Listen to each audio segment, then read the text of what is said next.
Mirë se ardhët në edicionin qendror të lajmeve në Radio Televizionin 21. Besimtarët e fesë islame festuan sot Kurban Bajramin duke bërë lutje për paqe dhe solidaritet mes njëri tjetrit. Manifestimi qendror në Kosovë është mbajtur në Xhaminë e Madhe në Prishtinë në drejtimin e Miftiut Naim Tërnava, i cili ka thënë se festa e Kurban Bajramit është ditë gëzimi, por edhe reflektimi.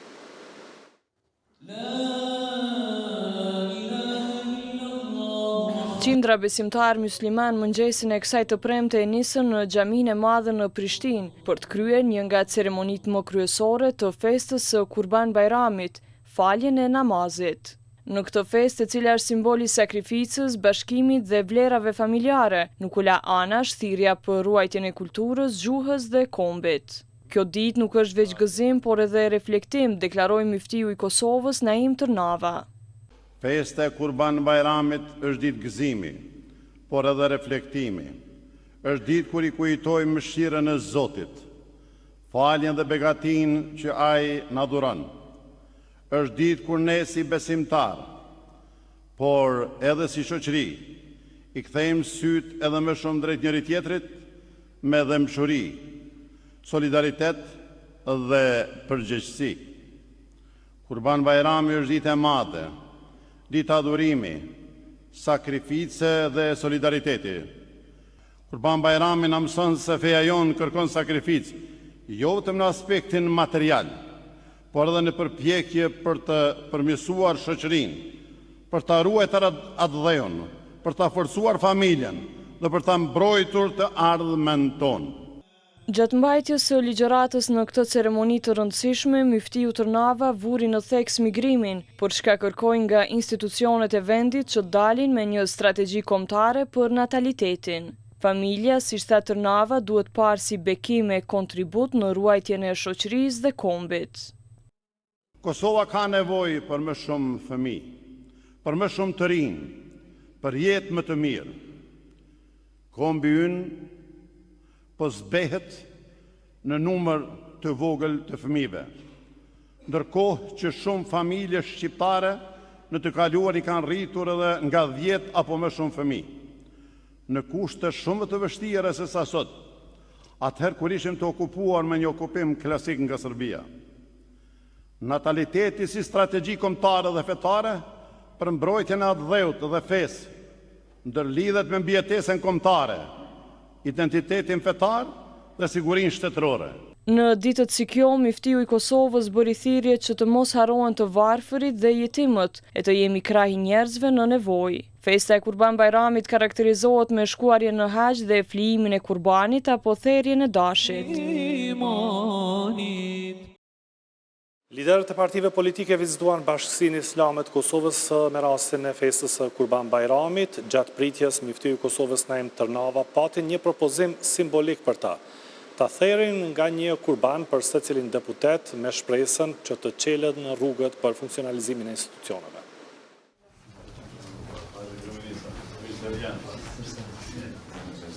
Bashkësia Islame e Kosovës hapi dyert për të pritur liderët shtetëror për festën e Kurban Bajramit. Gjatë vizitës së kryeministrit në detyrë Albin Kurti, Muftiu i Kosovës Naim Tërnava pati një propozim për Kurtin dhe gjithë deputetët, të cilët në 27 përpjekje dështuan të konstituonin Kuvendin e Kosovës.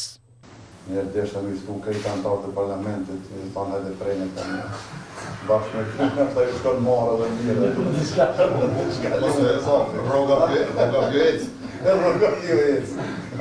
Një famë syshe, Me përrejnë ata qele nupe. Kryeministri në detyrë Albin Kurti tha se në një ditë si kjo, por edhe çdo ditë tjetër, duhet t'i rikujtojmë vetes se sa rëndësi ka sakrifica dhe solidariteti për shoqëri të mirë.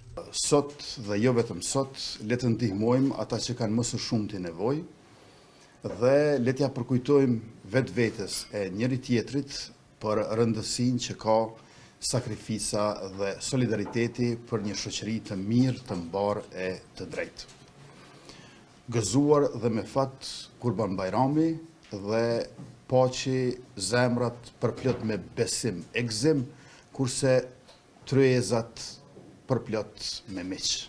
Në Bashkësinë Islame për vizitë ishte edhe Lidhja Demokratike e Kosovës. Kryetari i këtij subjekti politik, Lumir Abdigjiku, tha se një festë si kjo duhet të shërbejë për të marrë mësim për devotshmëri, solidaritet e dashuri. Kjo ditë dhe kjo festë e sakrificës le të na shërbejë si mësim për devotshmëri ndaj krijuesit, si mësim për solidaritet ndaj njëri tjetrit, si mësim për dashuri ndaj vendit dhe Republikës Kosovës. Ndërsa lideri i Aleancës për Ardhmërinë e Kosovës, Ramush Haradinaj, bëri lutje për Kosovën, siç tha ai që Zoti t'ia qel udhët popullit të këtij vendi. Nderin të qëndrojmë sot në selinë e Bashkisë Islame të Kosovës, e të urojmë mbështetjen tonë Tërnava edhe të gjithë kolegëve të Bashkisë Islame, dashnitarëve tonë, shqiptar, musliman, por edhe gjithë kombit tonë e festën e Kurban Bajramit. Festë lidhet edhe me sakrificën, ndryshe thonë, me qëndru afër atyre që janë më nevojë, më në zjarr. Edhe deputeti i Partisë Demokratike të Kosovës, Abelar Tahiri, gjatë vizitës në Bashkinë Islame, tha se angazhimi i përbashkët duhet të jetë për shtetin e Kosovës. Mendoj që kjo ditë e sakrificës, kjo ditë ku duhet të gjendemi pranë atyre që janë me nevojë, atyre të cilët kalojnë momente të vështira në shtetin tonë, edhe pikërisht edhe kjo është një ndër arsye që falenderova dhe përgëzova Muftin Tërnava për krejt angazhimin e tyre dhe Bashkisë Islame për familjet me nevojë në vendin tonë. Po ashtu, angazhimin tonë përbashkët edhe në këtë ditë duhet ta kujtojmë që ta kemi për shtetin e Kosovës, për ndërtimin e institucioneve të fuqishme, si një shtet në ndërtim me sipër, edhe këtu Bashkia Islame ka dhënë një kontribut dhe një angazhim të jashtëzakonshëm. Në derën e Bashkisë Islame, trokitje dhe policia e Kosovës në krye me drejtorin Gazmend Hoxha, ku ndan urime të përzemërta për këtë festë të shenjtë. Tërnava dhe Hoxha theksuan rëndësinë e bashkëpunimit për paqen, sigurinë dhe mirëkuptimin në shoqëri, veçanërisht në ditë të shënuara si kjo. Po kjo punë nuk bëhet vetë, normalisht që policia vetë në punë të gjithë ato obligime. Ne kemi bashkëpunim shumë mirë me Bashkinë Islame, ka qenë një krahasje e vazhdueshme jona dhe vazhdon të jetë. Por pas vizitave të liderëve shtetëror, kryesia e Bashkisë Islame të Kosovës ka pritur edhe ambasadorin e ri të Turqisë në Kosovë, Sabri Tunç Angili. Gjatë takimit, Muftiu Tërnava njoftoi ambasadorin për veprimtarinë e Bashkisë Islame, duke theksuar ndihmat dhe aktivitetet që zhvillohen në mbështetje të familjeve në nevojë. Liderët e shtetit pra në këtë ditë feste bën thirrje për paqe dhe solidaritet, ata theksuan se përveç rëndësisë shpirtërore, Kurban Bajrami ka dhe një dimension të fortë social duke nxitur ndihmën për njerëzit në nevojë.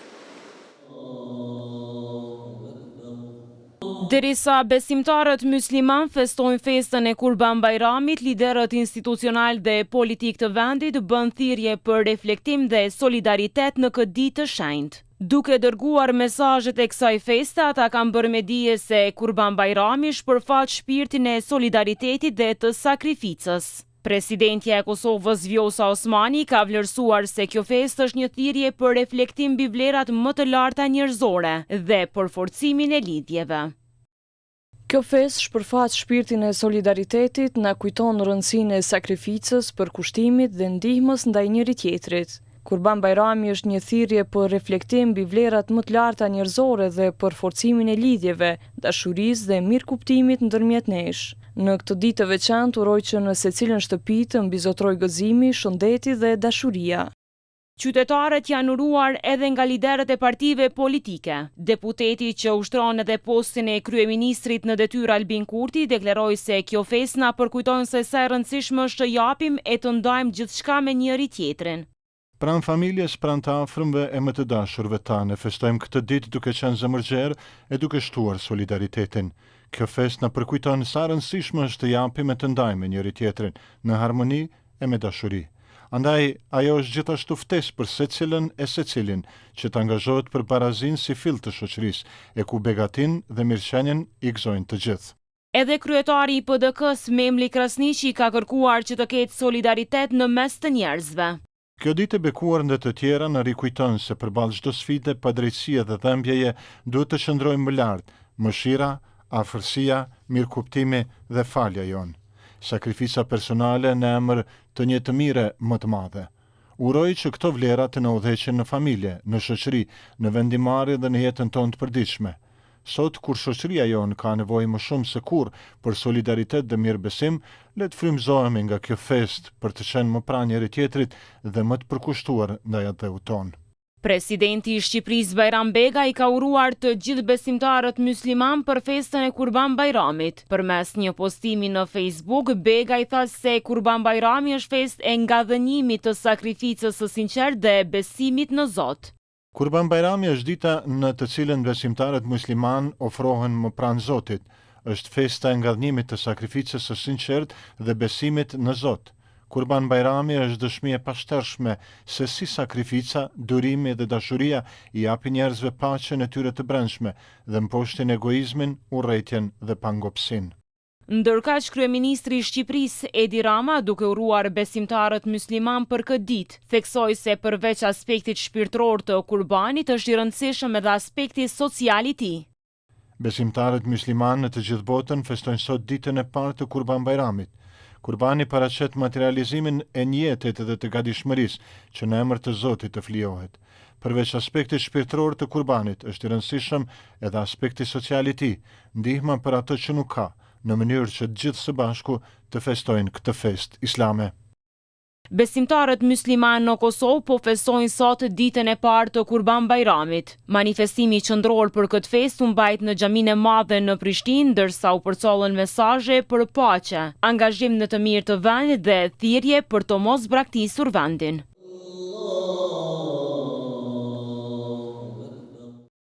Thirrja e kurbanit si simbol i festës së Kurban Bajramit u bë edhe këtë vetë nga shumë besimtarë musliman në Prishtinë. Çmimet për një kurban silleshin nga 200 deri në 500 euro varësisht nga pesha dhe lloji kafshës. Qytetarët i konsiderojnë këto çmime të larta, por jo të papërballueshme.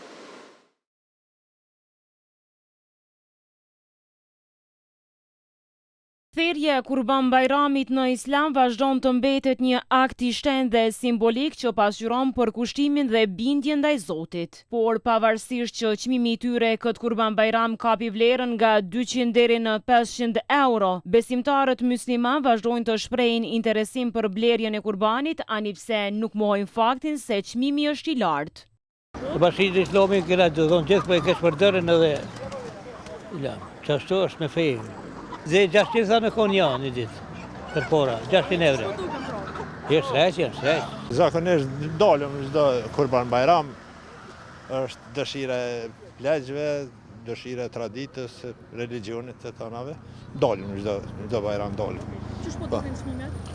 Po çmimet pak, nështë pak herët kanë pak më nalë se vitin e kalum, po nuk janë të papërballueshme, domethënë një herë në vjet që kjo pse mos më ja kushtuar simbolike diçka. Ndërkaq shitësit këtë rritje të çmimit të kurbanit arsyetojnë me rritjen e çmimeve në përgjithësi. Gzim Krasniqi tregon se çmimi i kurbanit çajshat fillon nga 200 deri në 300 euro, derisa thekson se kërkesa e qytetarëve për të blerë kurban ka qenë më e madhe. Çmimit prej 200-ve 300. 200 apo 300? Po më shumë të 200 s'kan pore. Çmimet më të mira, më të mëdha janë kanë. Po pagesa s'po kam për rruga për kur gjë, çmimet janë hyp krejt. Shitës të tjerë tregojnë se këtë vit çmimi i deleve që ata shesin fillon nga 200 deri në 500 euro, derisa potencojnë se ndryshe nga viti i kaluar ka më pak blerës. Çmimet prej 200 euro deri në 400 euro. Çmimet janë prej 200 euro 500. Blerja e kurbaneve nga qytetarët e besimit islam bëhet në ferma apo në vende të tjera. Në Shkup, besimtarët u mblodhen në xhaminë e Mustafa Pashës për të falur namazin e Kurban Bajramit. Kreu i Bashkisë Fetare Islame, Shaqir Fetau, theksoi rëndësinë e sakrificës, solidaritetit dhe bujarisë në këtë festë. Allahu Akbar. Ashtu si në shumë qytete të tjera të Maqedonisë së Veriut, edhe në Shkup shumë besimtarë u mblodhen në xhami për të falur namazin e Bajramit. Manifestimi qendror u mbajt në xhaminë e Mustafa Pashës në Shkup. Gjatë ceremonisë u recituan ajete nga Kurani dhe u kënduan ilahi në disa gjuhë. Në mesazhin e tij para besimtarëve, kreu i Bashkisë Fetare Islame Shaqir Fetahu tha se madhështoria e kësaj feste të madhe qëndron në faktin se në këto ditë është plotësuar zbritja e Kuranit. Janë ditë të kryerjes së haxhit dhe besimtarët kryejnë obligimin e prerjes së kurbanave të tyre për hir të Allahut. Kurban Bajrami të shpreje e besimit të palëkundur për të sakrifikuar gjithë shka, po bile edhe më të shtrejtën për hir të Allahut, për të dëshmuar në praktikë se dashuria dhe përkushtimin ndaj madhrisë së tij është mbi çdo gjë tjetër, ashtu siç veproi Ibrahimi alayhis salam, i cili ishte i gatshëm për të flijuar birin e tij Ismailin. Institucioni i Kurbanit është një shprehje konkrete për të kuptuar se nuk ka vepra madhore, pa përpjekje dhe flim madhor, dhe se njeriu vlen aq sa është i gatshëm të ndajë më të dashurën për të tjerët. Andaj festa e Kurban Bajramit nuk është thjesht një ditë feste, por është festë që edukon besimtarin të jetë bujar, fisnikron shpirtin dhe zemrën, e bën pjesëmarrës në vepra të mëdha, e nxit të jetë solidar, të ndihmoj të varfurit dhe skamnorët, forcon lidhjet shpirtërore dhe shoqërore, nxit unitetin në të mirë dhe në vështirësi, dhe kultivon paqen, dashurinë e bashkëjetesën mes njerëzve. Pas namazit, ky bajram karakterizohet me therrjen e kafshëve në shenjë devotshmërie ndaj Zotit, një ritual që buron që nga koha e profetëve Ibrahimit dhe Ismailit. Pas kësaj, vazhdohet me vizitat tradicionale tek të afërmit, ndërsa gëzimi më i madh është tek fëmijët që sot marrin edhe dhurata. Do të vazhdojmë tutje me informacionet të tjera. Nesër sërish deputetët do të tentojnë ta konstruojnë kuvendin, ndonse nuk ka sinjale se kjo mund të ndodhë shpejt. Kriza institucionale në cilën ka hyrë Kosova tash gati 2 muaj, po e dëmton Kosovën në gjitha sferat e saj, vlerësojnë njohës të çështjeve politike. Sipas tyre, pasojat pritet të thellohen në rast se partitë politike nuk arrijnë një zgjidhje për bllokadën e krijuar. Kriza institucionale e nisur që nga 15 prilli duket se do ta përcjell Kosovën edhe për një kohë, pasi që partitë politike deri më tani nuk kanë dhënë sinjale pozitive për zhbllokim të ngërçit në kuvend. Ish diplomati Avni Arifi thotë se si pasojë e kësaj krize, Kosova po dëmtohet në të gjitha aspektet. Është e dëmtuar shumë, është mbi të gjitha është e lëndu demokracinë në Kosovë, sepse demokracia me gjithat është konsenzus dhe kompromis, e jo autoritarizm. Çka po shohem ne partia që e ka fitu garën, por jo shumicën parlamentare, po mundohet me çdo kusht që përkundër vullnetit të partive opozitare përcaktoj se kush do të jetë kryetari i kuvendit, dhe ne jemi në këtë situatë. Partitë opozitare janë njohin të drejtën partisë që ka dalë para nga garë që ta ketë kryetarin e kuvendit. Ai duhet me konsenzus dhe me kompromis që të ofroj ofertë tjetër kryeministri në detyrë Kurti, apo kryetari i Lëvizjes Vetëvendosja, dhe pastaj me njëherë po thojnë se i kanë votat, po thojnë që ashtu është e pavërtet, nuk i kanë votat. Është mashtrim i radhës, nuk i kanë votat, por prapë le të provojnë, nëse ka të kryejmë qeverinë dhe të ecim përpara. Përndryshe Kosova është dëmtuar shumë në çdo aspekt. Në Institutin për Politika Sociale Musineko Kalari, ndërkësh vlerësojnë se Kosova nuk e ka luksin që të vonohet drejt formimit të institucioneve të reja, marrë parasysh problemet të shumta me të cilat ballafaqohen qytetarët dhe vendi. Problemet e sotme të Kosovës janë aq të numërta që faktikisht nuk e lejojnë një luks të këtillë që të mos të kemi institucione ekzekutive dhe legjislative, dhe fatkeqësisht ne si shoqëri civile nuk po e shohim një farë lloj ndjesie dhe përgjegjshmërie të mjaftueshme nga ana e vendimarrësve dhe të zgjedhërve të Republikës Kosovës.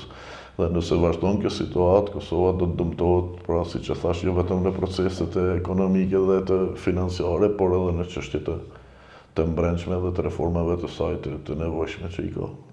Se kriza institucionale ka pasoja të drejtpërdrejta për qytetarët, e thonë edhe në Institutin Demokratik të Kosovës. Kriza aktuale ka dhe pasoja ekonomike. Ne aktualisht jemi peng i vendimarrjes për konstituimin e kuvendit dhe ratifikimin e marrëveshjeve ndërkombëtare, cilat po i mbajnë të bllokuara qindra miliona euro nga fondet e Bashkimit Evropian në kuadër të planit të rritjes, por edhe fondet të tjera, që në totalin e tyre shkojnë deri në 1 miliard euro. Pra kaq është pasoja e drejt për drejt në jetën e qytetarëve për shkak të situatës politike aktuale. Në anën tjetër, kemi të paktën 3 komuna, ndër cilat edhe kryeqyteti, të cilat nuk do të mund të ekzekutojnë pagesa për shkak të mos rishikimit të buxhetit dhe alokimit të mjeteve për komunën e Prishtinës, komunën e Gjilanit dhe disa komuna të tjera. Një ditë më parë, Kuvendi i Kosovës dështoi të konstituohet për të 27-ën herë me radhë, derisa një numër qytetarësh protestuan para legjislativit në shenjë pakënaqësie për vonesën e krijimit të institucioneve të reja. Ish zyrtari i lartë i Departamentit Amerikan të Shtetit Philip Ricker ka thënë se është një turp i vërtet ajo që po ndodh aktualisht në Kosovë, ku partitë politike s'po arrin të gjejnë gjuhën e përbashkët për të formuar institucionet e reja të vendit pas zgjedhjeve të nënshkurtit. Ricker ka thënë se njerëzit e Kosovës meritojnë më mirë. Ne kemi përkrahur Kosovën dhe kemi bërë përpjekje për gjetje të zgjidhjeve patësore. Njerëzit meritojnë më mirë, ata duhet të gjejnë në zgjidhje për të pasur qeverisje të mirë, sundim të ligjit dhe për të pasur raporte të mira me fqinjet në rajon dhe për të lëvizur përpara, ka thënë ai për Kosovo Online.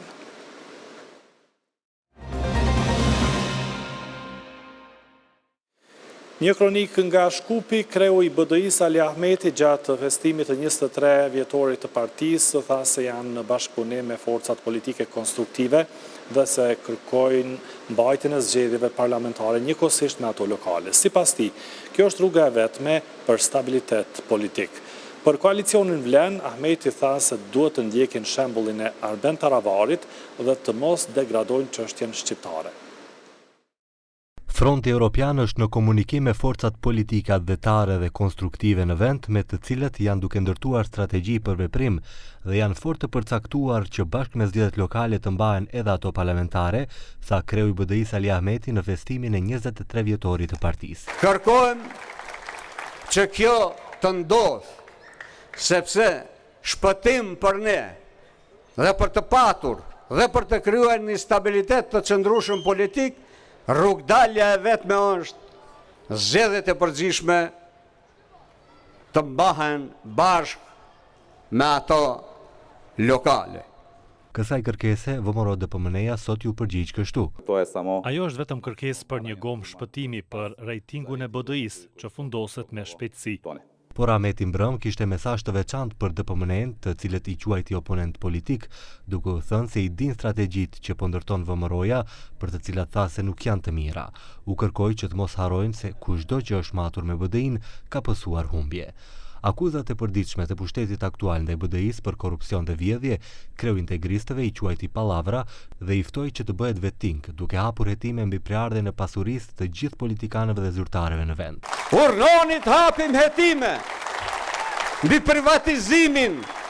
Si ndodhi privatizimi në këtë shtet nga viti 91 e deri në vitin 2001. Unë nuk them të fillojmë nga Kristiani. Nga unë të fillohet, Kristian, mos u frigoti. Porosi kishte edhe për koalicionin Vlen, apo si që quajti ata që presin të menza. Ta tanët të menza e studentave bëjnë mirë të ndjekin shembullin e Arben Taravarit. Kur e pa aj se si degradohet çështja shqiptare, kur e pa aj se çfarë gozhda që arkivolit marrëveshje sorit i vendosin, institucionet që bashkëmarrës janë edhe tanët aty, ai e braktisi. Ahmeti një apel e kishte edhe për bashkëqytetarët Maqedonas, që të mos bien prej atyre që përpiqen t'i friksojnë kinse shqiptarët dashkan ta ndajnë Maqedoninë.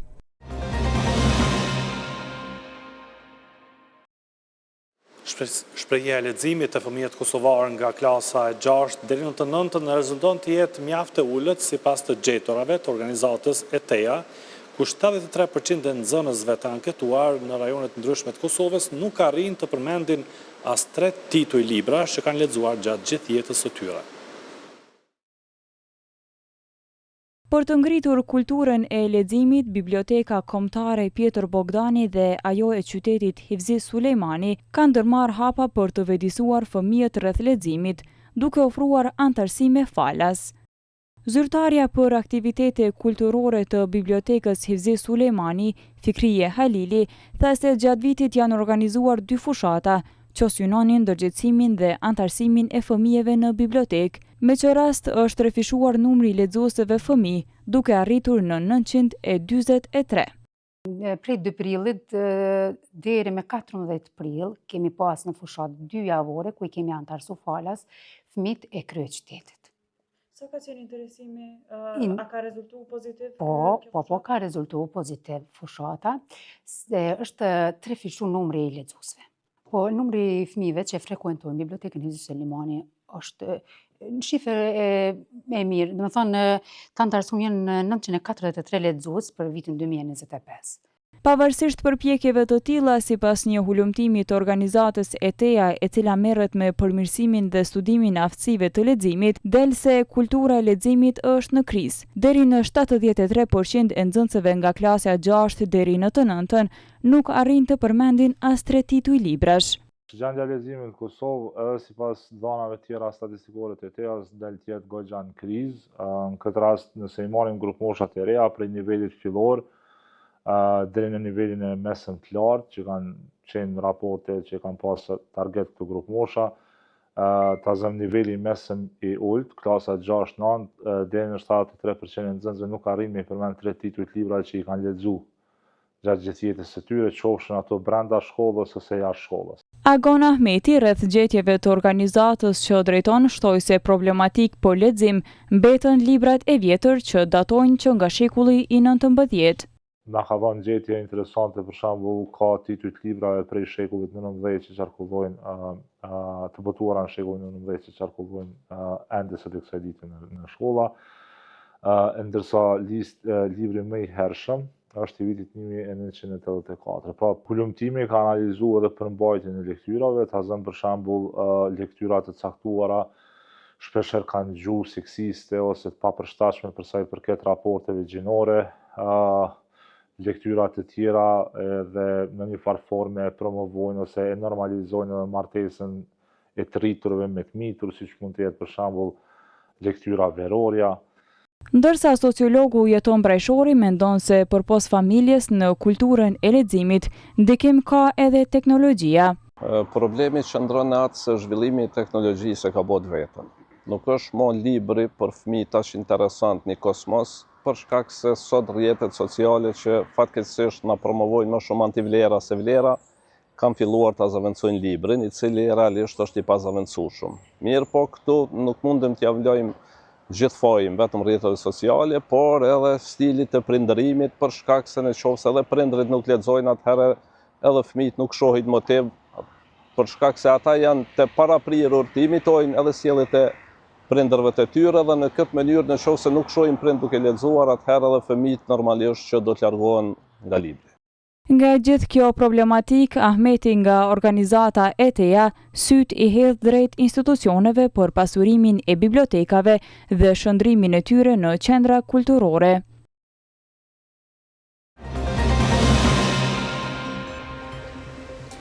Këtë përfundojmë edicionin qendror të lajmeve, ju falenderoj që ishit me ne, mirupafshim.